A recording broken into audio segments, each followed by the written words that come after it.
Good morning to all. In this lecture, we are going to understand the synthesis of melubrine drug and its application. आइए समझते हैं कि मेलुब्रिन क्या है। मेलुब्रिन की अगर हम बात करें तो सन फार्मास्यूटिकल इंडस्ट्रीज़ द्वारा इसको बनाया गया था और वही इसको मेलुब्रिन के नाम से सेल करते हैं। लेकिन ये क्लोरोक्वीन जो है ये मेलुब्रिन का प्राइमरी कंस्टिट्यूएंट है। क्लोरोक्वीन एक फार्माकोलॉजिकल एजेंट है जो कि मलेरिया को ट्रीट करने के काम आता है। साथ साथ में Plasmodium vivax, Plasmodium malaria, Plasmodium उबले, प्लाज्मोडियम फैल्कीपरम, तो इसको वो जो इसके इन्फेक्शंस हैं उसके ट्रीटमेंट करने के लिए क्लोरोक्वीन की आवश्यकता पड़ती है। It is employed as a secondary therapeutic option for rheumatoid arthritis, जो है उसको ट्रीट करने के लिए सेकेंडरी ऑप्शन है इसका क्लोरोक्वीन का। तो होता क्या है इसको टेक करने पर, तो the action involves the elevation of haem concentration in the blood stream which has a toxic effect on malaria parasites.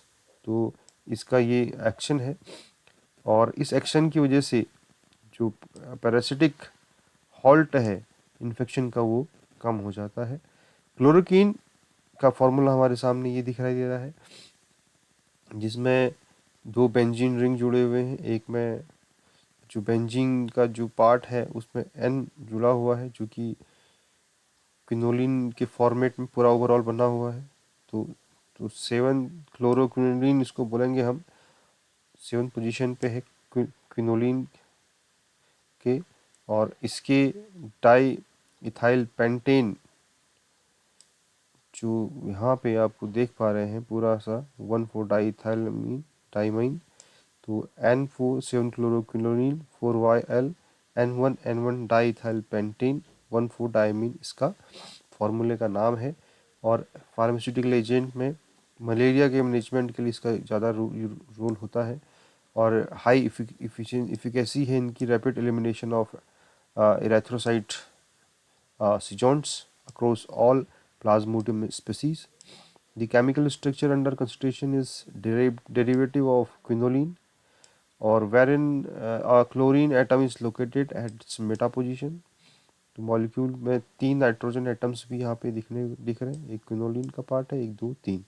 तो ये मेलुब्रिन जो कि क्विनोलिन ही है एक प्रकार से, क्योंकि प्राइमरी कंस्टिट्यूएंट इसका क्लोरोक्वीन है मेलुब्रिन का। तो ये मेनली मलेरिया की ट्रीटमेंट के लिए काम किया जाता है। थोड़ा इसकी हिस्ट्री के बारे में बात करें तो discovery of chloroquine can be attributed to the Hans Andersag in 1934। Chloroquine जो है an aminoquinoline derivatives was initially synthesized in 1940. The primary purpose of addressing malaria. Historically, it served as a preferred pharmaceutical agent for the treatment of malaria until the emergency of more contemporary anti-malaria drugs. तो शुरुआत में इसकी ज़रूरत पड़ी और जिसका derivative hydrochlorine chloroquine has been repurposed for the treatment of several medical disorders including HIV, systematic lupus, erythematosus, rheumatoid arthritis. Chloroquine is commonly available under various brands including Melubrine, Rasucine, Davaquine, Leriego। तो अलग अलग brand के नाम से इसको जाना जाता है, लेकिन हम अगर मेलुब्रिन की बात करते हैं तो ये सन फार्मास्यूटिकल्स ने क्लोरीन को नाम दिया हुआ है। The typical adverse effects associated with the administration of melubrine includes the occurrence of rash, headache, disorientation, vomiting, nausea, convulsions, urticaria, loss of vision, renal impairment, psychosis and rheumatoid arthritis। तो इसको लेने के side effects हैं। The sign of this medication include malaria, prophylaxis and rheumatoid arthritis, while its contraindication encompasses Fabry disease, renal failure, hypotension और dermatitis। तो medically इसको हम अलग अलग तरीके से समझ सकते हैं। कैसे बनाया जाए? पहला स्टेप है सिंथेसिस ऑफ 4,7 डाइक्लोरोक्विनीन को बनाने का। तो इसमें क्या है, मैम क्लोरोएनिलीन जो है उसकी रिएक्शन हम डाई इथाइल 2 ऑक्सोसक्सिनेट के साथ हम करेंगे, जो कि दूसरे नंबर का है। तो यहाँ पे जो अमोनिया है वो डायरेक्टली अटैक करेगा और ऑक्सीजन यहाँ पे अमोनियम का जो एन है वो अटैक करेगा इस कार्बन पे, ऑक्सीजन पे नेगेटिव चार्ज चले जाएगा और फाइनली ये रिएक्शन करके हमें क्या दे देगा, ये हमारे पास नंबर 4 का जो प्रोडक्ट है, क्योंकि ये एक साइक्लाइजेशन हो रहा है यहाँ पे और टेम्परेचर 250 डिग्री सेंटीग्रेड का साइक्लाइजेशन है। सक्सीनेट जो है वो साइक्लाइज्ड होके फाइनली उसके साथ फिर प्रोडक्ट जो है एसिडिक ट्रीटमेंट और सोडियम हाइड्रोक्साइड का ट्रीटमेंट हम करते हैं। तो जो एसीटेट वाला जो पार्ट है, उस एसीटेट वाले पार्ट में वो एसिड वाला पार्ट कन्वर्ट हो जाता है और एसीटेट वाला जो पार्ट है उसको हम हीट अप करते हैं तो इसमें कार्बन डाइऑक्साइड निकल जाती है। POCl3 की रिएक्शन करने पर क्या होगा, इस OH को हमने रिप्लेस करके Cl के साथ कन्वर्ट करें तो पहले स्टेप में हम बनाते हैं 4,7 डाइक्लोरोक्विनोलिन। सेकेंड स्टेप में हमारे पास बनता है 1 डाइथाइल अमीनो 4 अमीनो पेंटेन। तो इथाइलिन डाइऑक्साइड हम ले लेते हैं, इथाइल डाइऑक्साइड का हम डाइथाइलेमीन के साथ रिएक्शन कराते हैं तो सिंपली जो इसका इपॉक्सी है वो इसका जो डाइथाइलिन डाइऑक्साइड है वो ब्रेक डाउन होगा और इसके अटैक उसी तरीके से होंगे। ये अटैक इस कार्बन पर करेगा तो यहाँ पे इलेक्ट्रॉन चले जाएंगे ऑक्सीजन के पास, तो OH यहाँ पे बन जाएगा और एन नाइट्रोजन जो है यहाँ पे जो जुड़ा हुआ पॉजिटिव चार्ज के साथ H यहाँ से पॉजिटिव फॉर्म में निकल के नाइट्रोजन के पॉजिटिव को न्यूट्रलाइज कर देगा।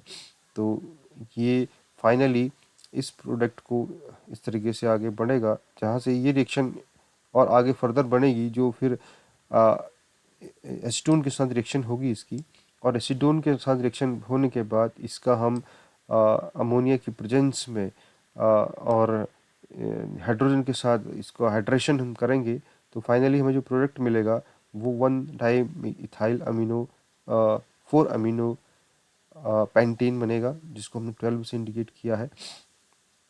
तीसरे में क्या होगा, जो 7 नंबर का हमारा पास जो प्रोडक्ट बना था पहले स्टेप में और दूसरे स्टेप में जो प्रोडक्ट बना था, दोनों स्टेप को हम कंबाइन करेंगे और कंडेंस्ड करेंगे। तो पहले स्टेप और पहले स्टेप में जो 7.7 नंबर का 4,7 डाइक्लोरोक्लोरीन और दूसरे स्टेप का 1 डाइथाइल अमीनो 4 अमीनो पेंटेन हम रिएक्शन आपस में कंडेंस कराएंगे। इसमें HCl एलिमिनेट हो जाएगा और HCl एलिमिनेट होगा तो यहाँ Cl की जगह पे ये जो नाइट्रोजन है यहाँ ये जुड़ जाएगा और सीधे सीधे हमें क्लोरोक्वीन मिल जाएगा। तो this is the simplest way to synthesise chloroquine. और इसमें थोड़ा लेंदी इसलिए है कि भाई ये क्या है कि अलग अलग स्टेप इसमें हो रहे हैं, थोड़ा सा प्रैक्टिस के बेसिस पे you can prepare this kind of product here, और जो कि मलेरिया के लिए एप्लीकेबल है, जिसको टेक किया जाता है। एप्लीकेशन इसकी ये है, हमने पहले कहा था it is employed as anti malaria agent. The substance exhibit anti histaminic and anti inflammatory properties. This is employed for the treatment of hepatic amoebiasis as well as rheumatoid arthritis. So these are the application of melubrine. So this is the end of this preparation, synthesis and properties of melubrine. If you like the content, so hit the like button, share it and subscribe Gurukulam Jyoti, our educational channel. Thanks for watching.